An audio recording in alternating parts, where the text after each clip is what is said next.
Eu sou Israel Belo de Azevedo, pastor da Igreja Batista Itacuruçá desde dezembro de 1999. Autor de mais de 60 livros, entre os quais a Bíblia Sagrada Bom Dia e o livro anual Bom Dia Amigo, publicado desde 2014, entre outros livros acadêmicos e devocionais. Moro na cidade do Rio de Janeiro. Sou casado com a Rita e pai da Raquel Belo. Pergunta número 2. Como a igreja pode ajudar as pessoas a lidar com os sentimentos da perda e muitas vezes com a autocobrança que a data traz? O ser humano, como sabemos, pensa sempre em comparação. Ele acha que tem menos porque vê que o outro tem mais ou imagina que tenha.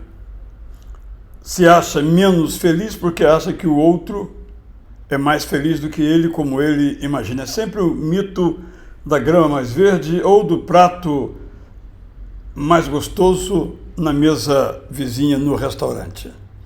Penso que a primeira coisa que a igreja precisa fazer é contribuir para que esses sentimentos de comparação não presidam os relacionamentos humanos, porque eles são destrutivos.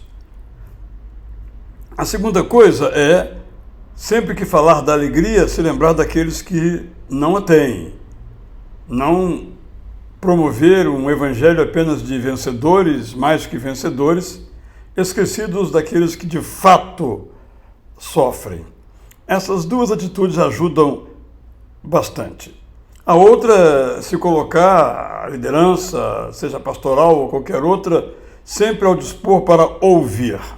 As pessoas querem ser ouvidas, não tratadas como ministros, como peças para o crescimento da igreja, como coristas, como membros dessa ou daquela comissão ou ministério.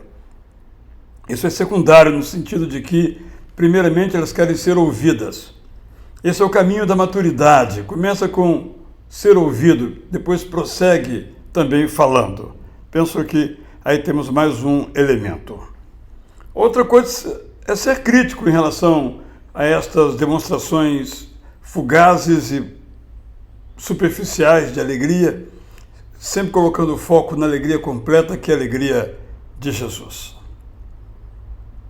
Cada pessoa tem que entender que é singular. Porque o outro é isso, não quer dizer que a gente tem que ser também algo próximo.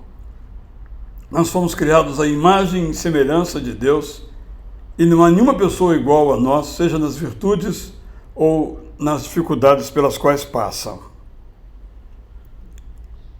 Isso nos ajuda muito a termos uma vida mais saudável.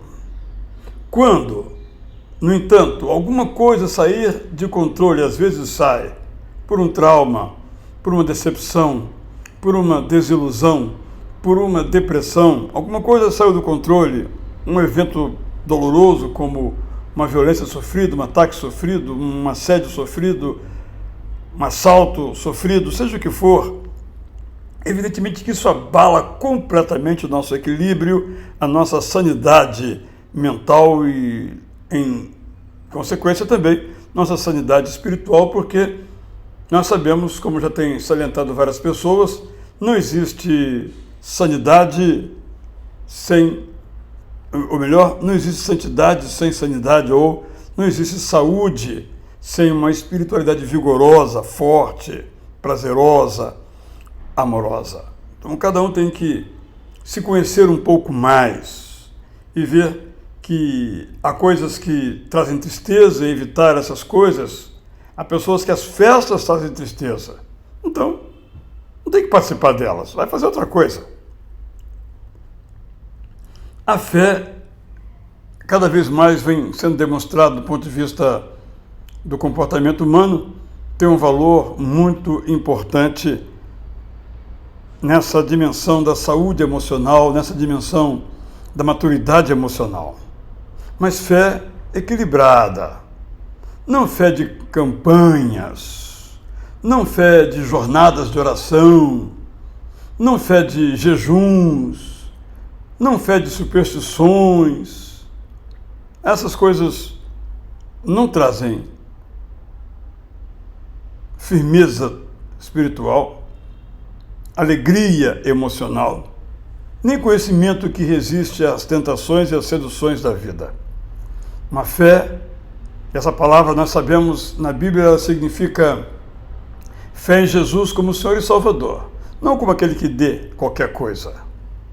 E confiança de que, através de Jesus, como diz o apóstolo Paulo em Efésios 3:20, nós podemos receber dele muito mais. Ele pode fazer por nós muito mais do que pedimos, do que pensamos, do que desejamos, do que almejamos. É a fé confiança, tendo a fé em Jesus como Salvador e a fé confiante no Deus Todo-Poderoso, nossa vida será uma vida com qualidade, porque a nossa identidade está dada por uma só realidade. Nós somos singulares, como já disse, e somos amados por Deus como nós somos. Ele nos ajuda a ser aquilo que nós podemos ser.